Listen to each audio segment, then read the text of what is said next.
Hey, Mary, comments on week two, needs assessment week. I gave a comment in your one assignment about the comparing the needs assessment readiness checklist with the general needs assessment process.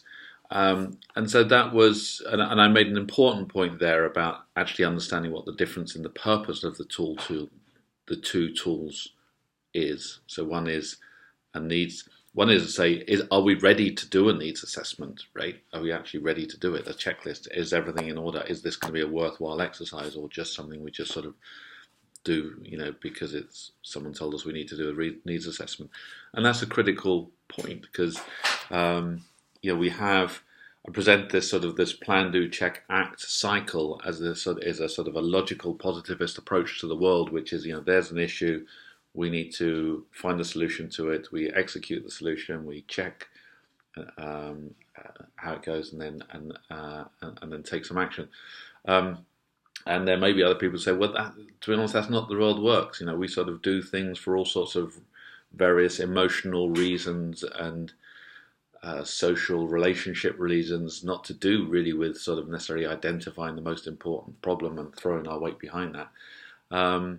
Yeah, a needs assessment, yeah, we can do it, but that's not really how the world works. I do things because I'm part of a social group, and how I behave is affected by what they expect of me and the culture and things that we've developed. It's not really about trying to get the maximum best use out of everything. So that's kind of why the needs assessment checklist, it's a readiness checklist, is useful. Are you even on the same page with kind of what's the point about doing a needs assessment? We will get into this at the end of the course. We'll take a look back at this PDCA cycle, saying is this really a good cycle? Does it really help?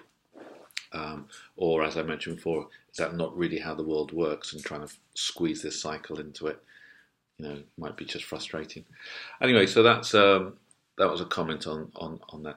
The Cocoa Dogs, Cocoa Dog Rescue, interesting piece, and you sort of, you sort of did what I asked, but you did it at a minimum level, and in this way, what I'm looking for in terms of depth is what are the needs that are being addressed here. So on the face of it, there are dogs out on the streets that need home. That's the need we're addressing.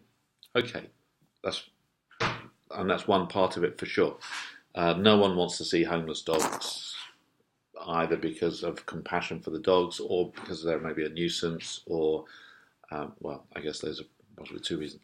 But let's get deeper than that. The founder, as you said, the actual need was they're trying to deal with losing their own dog, and that's kind of the motivation between setting it up. So there's an interesting difference between the motivation to do something and actually the need that you're trying to address. And they don't have to be the same thing. And in fact, in many cases, they're not at all. Entrepreneurs who address needs don't necessarily.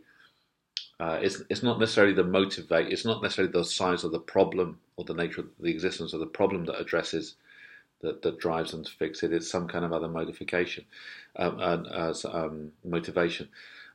David Hume has a phrase called reason is and should be the slave of passion, right? Which is actually that we are motivated to act by some kind of emotions, some what we want, not necessarily the logic and the rationale or a reason. A reason alone will not provide a motivation to act. So I think that distinction was an interesting one you could have brought out. But let's think about the need being assessed here, about what's being addressed, because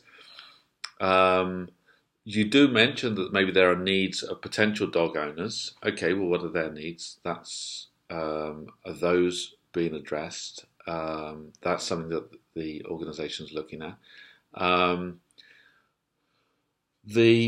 So one question is I'm curious as to whether the problem is only seen of one of dog rescue. What about prevention? Is the problem that there are homeless dogs, or is the problem actually that people are kicking dogs out, right? and that might lead you into maybe a dual process of trying to stop the dogs being trying to prevent the dogs being made homeless, as well as trying to rescue them. There's a social leader in the UK talks about trying to build a fence at the top of the cliff rather than simply running ambulances at the bottom. Can we take some of the resources we use to run the ambulances, actually build better prevention? So that doesn't seem to appear in the Coco Dog Rescue. So that's kind of interesting. Is that deliberately avoided or not? Again, this is how you define what the need and the problem is. So it's this, as well as the emotional needs of the people who are looking for dogs, as well as people who discarding dogs, as well as the needs of the dogs themselves. So that would have been a nicer frame to think about it. What are the needs being addressed?